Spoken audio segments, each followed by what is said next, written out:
Good day, everyone. I'm excited about today's show.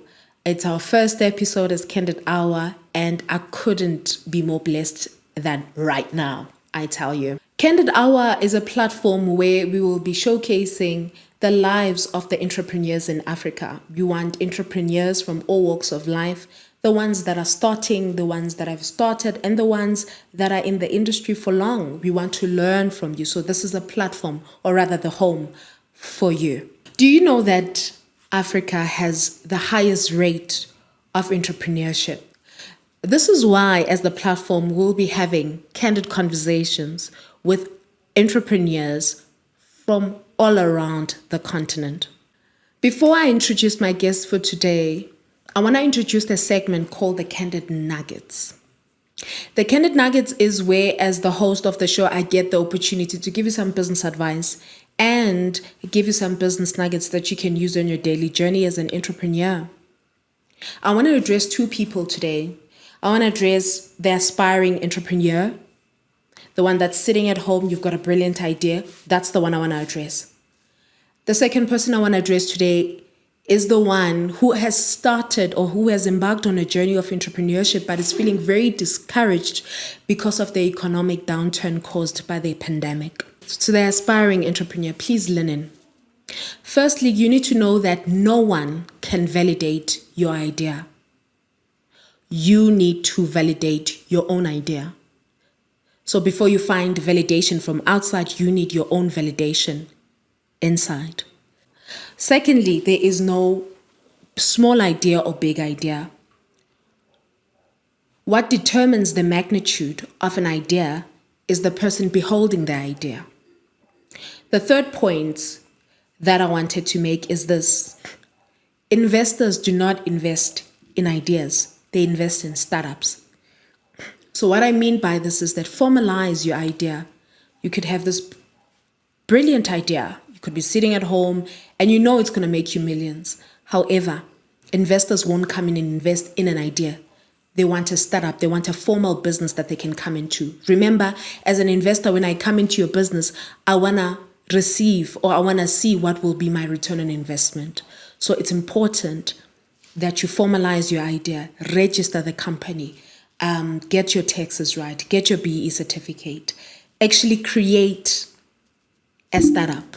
Once the startup is created, this is when investors can come in and actually help you with your concept. It's important as well to get a concept developer or a business mentor. When you have an idea, you need a person that's going to hold your hand and show you on how to navigate through the idea. I love concept developers because what they do is that they take your idea, they are able to dissect it and show you 5 different ways on how you can make money from the idea. So they don't look at the idea as just one idea that can make you money, but they look at all the different facets of how the idea can actually bud in the market. They help you and they hold your hand from concept till execution. I want to address, like I said when I began, the entrepreneur that's sitting at home, you're feeling discouraged and nothing is going right. I was speaking to a business associate of mine just this week, and he was saying to me, it is so sad that so many companies closed shop last year, December, and some never got the opportunity to reopen this year. And this is because of the pandemic. So how do you, as an entrepreneur, how do you begin to walk the journey when you're facing opposition? I like entrepreneurs because we are creators. We are creators. We don't run away or shy away from opposition, but we face opposition and we create in the time of opposition. So I like us for that. Please know that this time that you're spending at home is a time for you to actually take your idea and pivot. What it means to pivot, it means just the fundamental change that you apply to the business or to the concept that can make your idea perform in a different way in the market. So it's okay for you to rebrand. It's okay for you to recycle, for lack of a better word, or re-incubate your idea. So use the space while you're feeling discouraged and sitting at home. Use the space to actually do your market research, to re-incubate your idea, get the mentors, get the concept developers, see how else you can make money except for this one way that is no longer making money for you because of the pandemic. A friend of mine at the beginning of the pandemic said these powerful words to me. Until today, those are my words of affirmation. She said to me, each step you take working on your craft or working on your business is progress in God's eyes. I don't know why as people we measure progress by the big things. In order for me to feel like, you know what, I did well today, I should have turned over millions. Progress is the smallest thing that you make towards your idea. So I'm hoping that as you're sitting at home, you can use this and actually go back to that idea that you've abandoned because you feel it's no longer going to work. I'm actually proud of the women in the ECD space. When the pandemic began, I actually got approached by them saying, how do we move from face-to-face learning into e-learning? So a lot of them wanted to move from a day-to-day learning experience face-to-face at a daycare center to actually having an e-learning platform where they can actually teach these kids their lessons. So I was proud of them that in the midst of a pandemic, they were able to pivot. They were able to say, okay, we're not going to wait for COVID-19 to finish, but during the pandemic, we will do something about our businesses and we'll actually make money. I'm excited about my guest today. Aside from him being my boss or a business associate of mine, he's also a good friend of mine. And the reason why I wanted to have him on the show was mainly because I felt I've watched them over the years, if that qualifies to be said. I've watched him, and he's one of the people that I believe have tenacity. You know, they have staying power in business, and I don't know how he does it. And I'm sure he doesn't know this, but I actually learned a lot from him by I'm an observer. You know, I'm that kind of person. So I actually observe a lot, and there's so much that I get from him, from just him having his consistency in his craft. He is so consistent. He just does not back down, regardless of the pandemic, regardless of everything that's happening. He is just consistent. Welcome, Banele Mngqi, also known as Mr. Lyric. How are you? I'm good, thank you. I'm good as well. Yeah, I'm so delighted. Like, the intro was very breathtaking. Thank you. Okay, all right. Don't make me shy. Yeah, no, because I'm at a loss of words. But thank you so much. I really appreciate that. Lovely. You know, you see, I have a pen and a notebook. Yes. Because one of the things I said on my social media pages is that I'm looking forward to the learning experience, because for me, this is just about learning. All right. All the people that we're going to bring into the studio, it's people that I want to learn from. And no matter how small you think a person may be, or how big a person you think the person is playing in the entrepreneurial space, yeah, you can always learn something from them. Yep. So I'm here to learn, and I'm ready. I am ready. Yeah. So my first question to you, Banele, is I wanted to find out what inspired you to get into media. What inspired you to start Blinko Network? Right. I'll probably take you back to, let's say, maybe 20. In fact, even longer than then, longer than 2010. But first of all, like, I don't have a tertiary education. Okay. But luckily, I did have access to a computer. So that in itself was, I think, the beginning of everything, even though I didn't know it at the time. Mm-hmm. So I had a PC, and we played games. We downloaded software. We played around. Mm-hmm. So, for instance, I remember we downloaded a graphic design software, and we just started designing, and we had a printer, and we just started printing, even though ink was expensive back then. But that in itself was a seed that I think we plowed it back then, and it's only coming out now. So a self-taught graphic designer, videographer, websites, everything.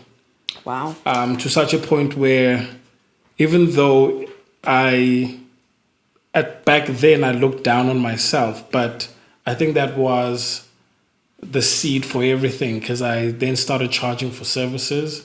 And, I get a lot of compliments that, your designs are good, etc., etc. So I started out doing multimedia.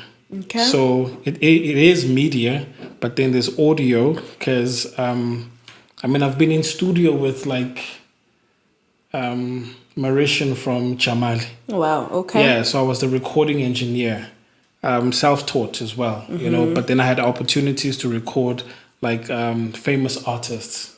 So I was trusted that much that, hey, you're the recording engineer, please record these people, and so on and so on. So the music part, obviously, I went to church and played keyboard and stuff.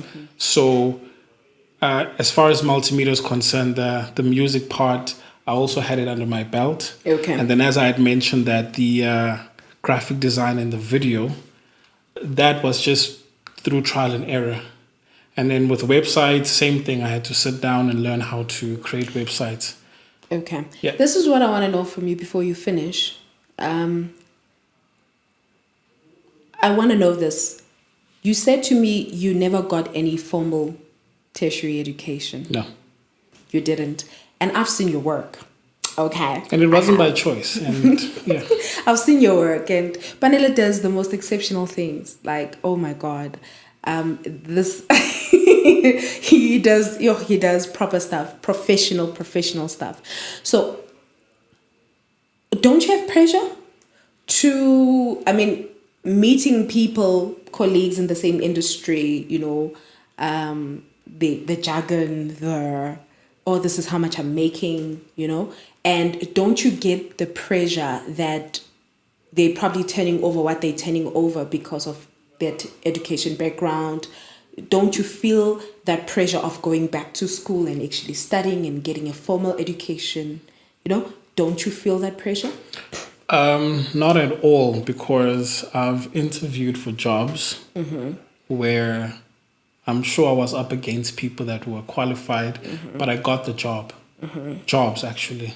So, for instance, the recording studio, we're talking about renowned artists. But because of the work that I produce, they were like, okay, we're going with you. So even with the social media / graphic design job that I had a couple of years ago, I was chosen because of the work that I do. So I think in this day and age, it's about, can you do the job? Yeah. And I think, CEOs or people that make decisions out there, they recognize that, can you do the job? More especially in the multimedia space.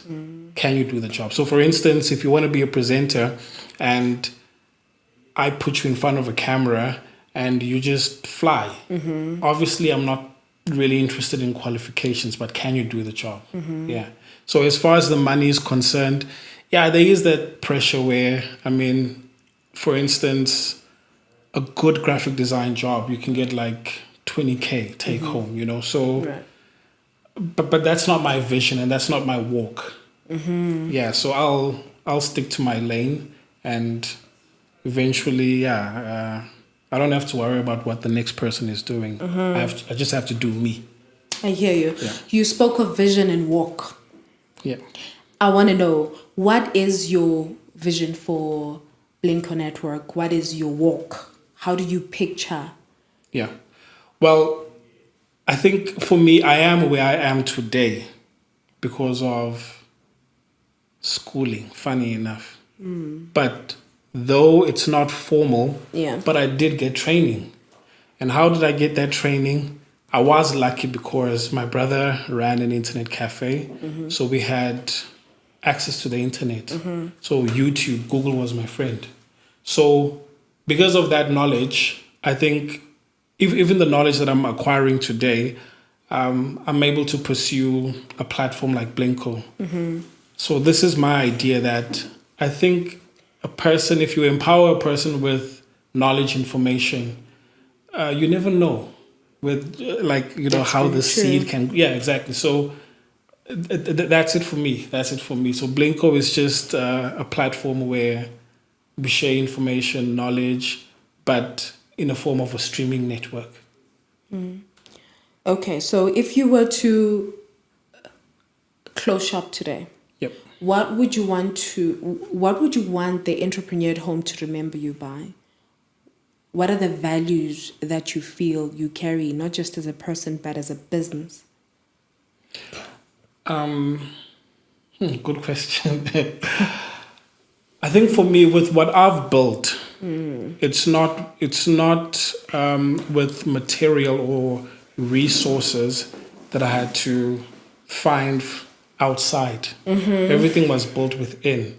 So I'd say the main takeaway would be, before you look outside, start here first and see what you can do with what you have, just so that by the time you want to expand, because I think the question is similar to funding. Funding is not, for me, funding is not, hey, I've got an idea, so I need funding.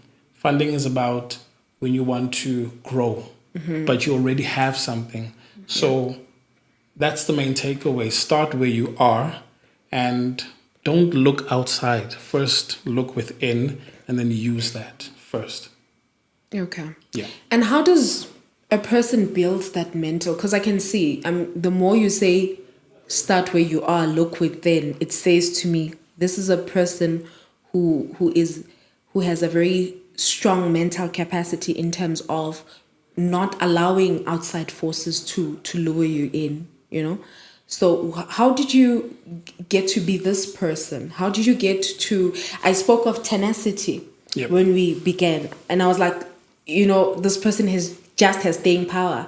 And I think that's why I'm also asking this question, to say, how do you create that space of saying, I won't allow any outside forces to come in, and I'll start where I am, I'll use what I have, and I'll be consistent?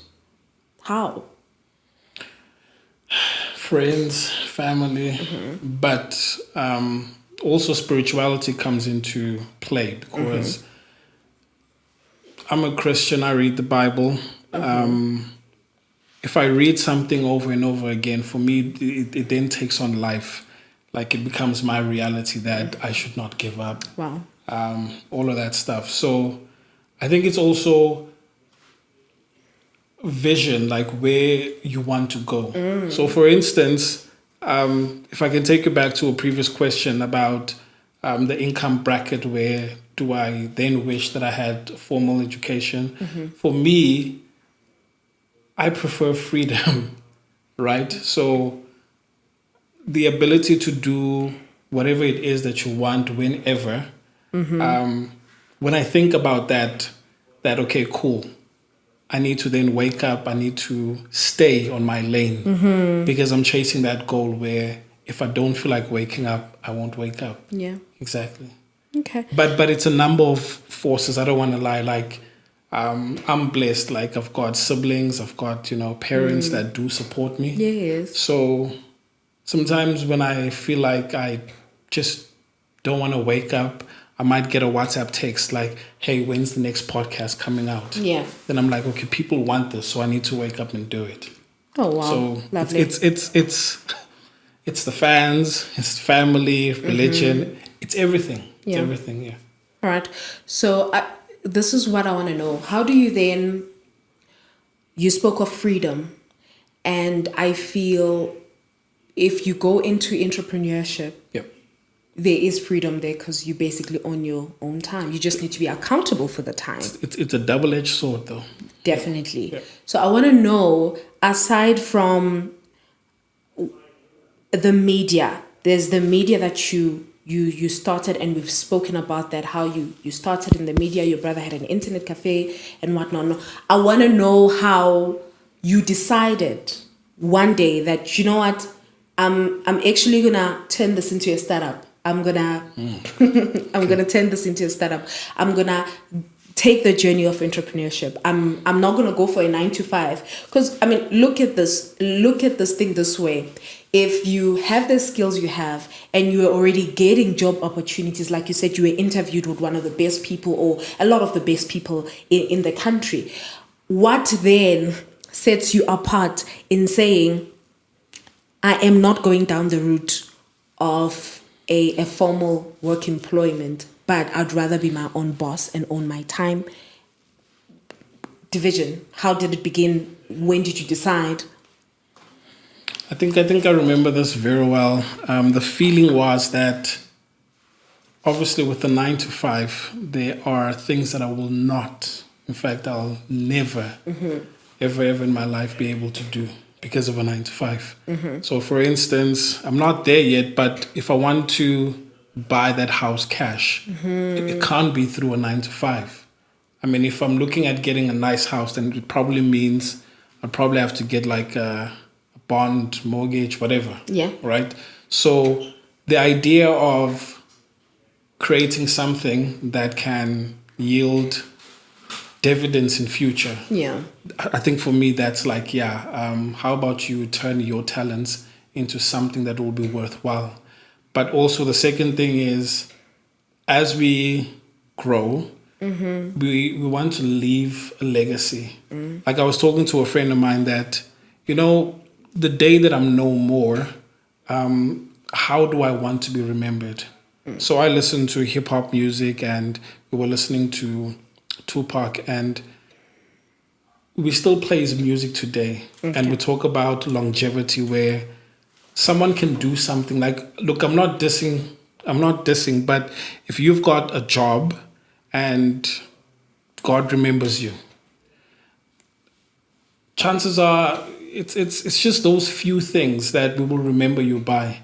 But then with him, Tupac, it's like his music, everything, like even the first song that he recorded, even till today, people are listening to it and, making sense of the lyrics and stuff like that. So I also want to create something that when I'm gone, it'll still be around. And I can't do that in a 9 to 5. So I have to then pivot and start my own thing. Lovely. I love this. So it's legacy as well. Wow. I love this because you speaking of legacy, and I was actually about to ask you about legacy. Yeah. I was going to ask you, Oguti, what is legacy to you? What is legacy? The Bible says a good man leaves an inheritance for 5-10 generations. Yeah. So, I mean, if you're talking about the Hilton Hotel, I don't know who created, but I know it's like the forefather or the grandfather. Yeah. Yes. So I think even in this case, years from now, when they talk Blinko, like, our grandfather started it, and yeah. Because when you look at about Jeff Bezos and most of these guys, they started at a garage. Yeah.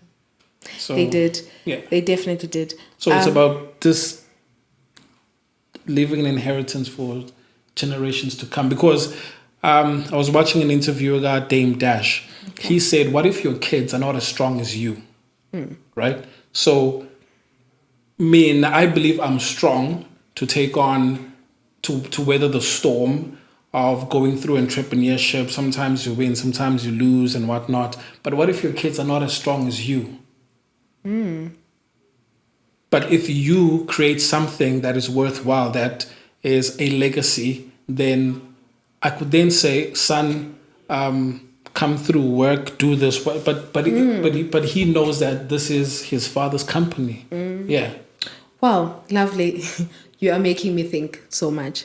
And I'm writing down, as you can see. Yeah.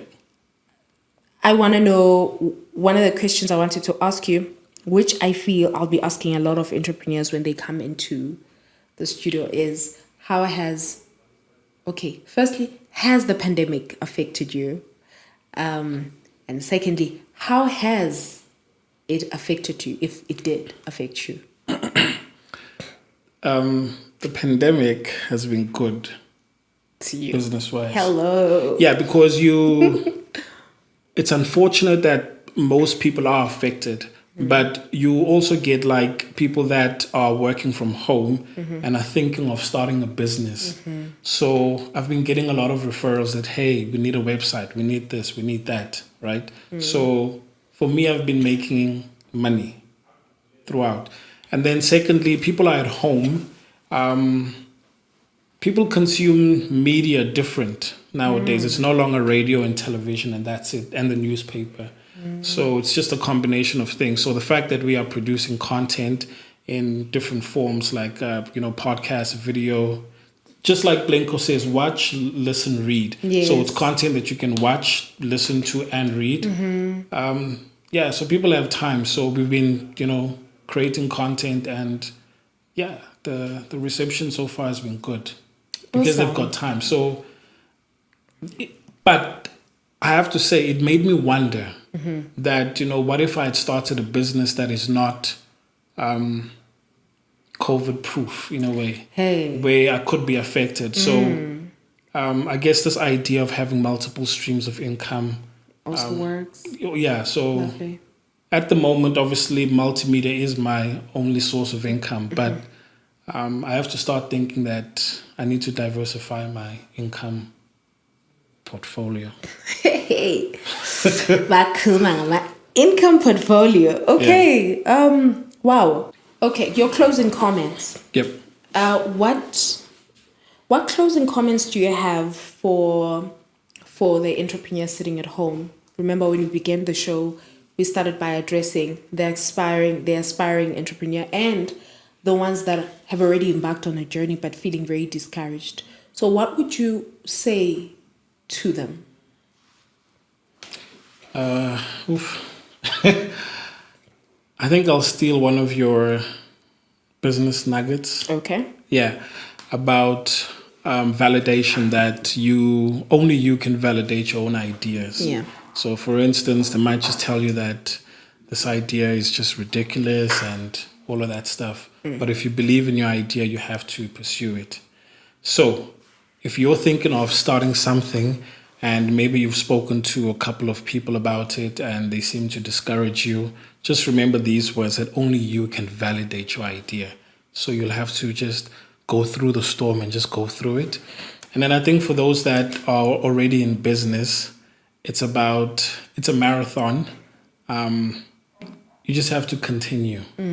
Sometimes you don't feel like it. Because the other day I started noticing a difference because for the past 2 months, I started jogging. But you only start noticing a difference like 2 months into it.